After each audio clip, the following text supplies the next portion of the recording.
साहब कोई इंसान जिसको अल्सर हुई है तो वो क्या कर सकता है, किस तरीके से इलाज होता है या फिर वो बचाव किस तरीके से कर सकता है? तो सबसे पहले जब ऐसे पर्सन आते हैं तो मैं बोलता हूँ पहले लक्षण को पकड़ें। आपको कब लगना चाहिए कि मुझे अल्सर हो सकता है? तो सबसे पहला जो अल्सर होने का लक्षण है कि आपको पेट में दर्द होना। दो तरह का होता है, अगर स्टमक में है, आपके पेट में अगर अल्सर है, स्टमक में है, तो खाना खाने के बाद आराम, आप खाली पेट रहेंगे तो वो वाला जो दर्द है वो एग्रीवेट होते रहेगा, खाना खाएंगे आराम मिलेगा। अगर छोटी आंत का पहला भाग में अल्सर है तो वो अलग हो जाएगा। तो उस हिसाब से सिम्टम से डॉक्टर अंदाज़ा लगाता है कि ये अल्सर का पेन हो सकता है। पेन बहुत ही सीवियर होता है, अल्सर का भी पेन बहुत सीवियर होता है। पहला चीज़ दर्द हो गया। दूसरी जो चीज़ आती है वो होता है खून।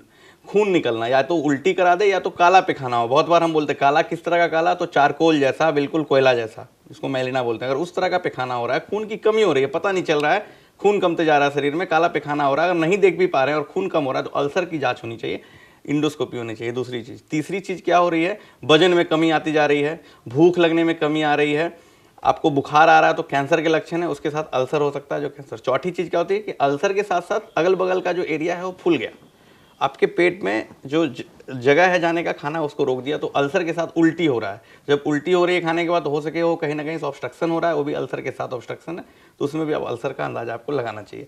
तो इन सब चीज़ों को अगर आप देख रहे हैं अपने परिवार में या आपके साथ हो रहा है तो आप डॉक्टर से मिलें। एक इंडोस्कोपी होती है, 2 से 3 मिनट का टेस्ट होता है जिसमें हम लोग मुंह के अंदर एक पाइप ले जाते हैं, उसका पूरा वीडियो आता है सामने, कहीं भी अल्सर होता है उसको हम लोग देख पाएंगे। अगर अल्सर उसमें कहीं से ब्लड निकल रहा है तो उसमें उसका ट्रीटमेंट भी उसके थ्रू हम लोग करते हैं, उसमें दवाई दे देते हैं कि ब्लीड रुक जाए, उसमें क्लिप लगा सकते हैं हम लोग। तो बहुत सारा चीज़ है साइंस में अभी जो हम लोग वहाँ अप्लाई कर सकते हैं।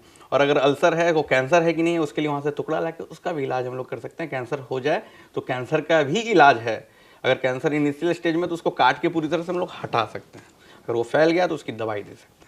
इसके अलावा जैसा कि हम लोगों ने बात करा था कि किस तरीके से लोग पहचान सकते हैं या फिर कब इलाज की ज़रूरत पड़ती है, तो बचाव का क्या कर सकते हैं? तो बचाव में तो मैं यही बता रहा हूँ कि आप अगर कोई ऐसी दवाई पे हैं जो अल्सर करा सकता है तो उसके अमाउंट को मॉडरेट करें, उसको समझें।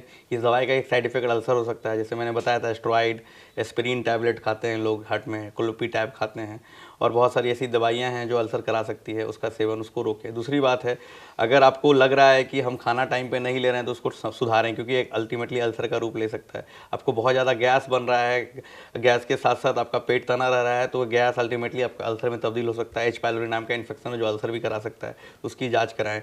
लाइफ स्टाइल को मॉडरेट करें। स्ट्रेस इंड्यूस्ड अल्सर भी होता है तो स्ट्रेस फ्री लाइफ जीने की कोशिश करें, हेल्दी लाइफ जिएं, खाना समय पे लें और व्यायाम करें, खूब सारा पानी पिएं, 3 से 4 लीटर पानी पिएं। तो आप ये सब चीज़ करके एक जो संभावना है अल्सर होने की उसको कम कर सकते हैं।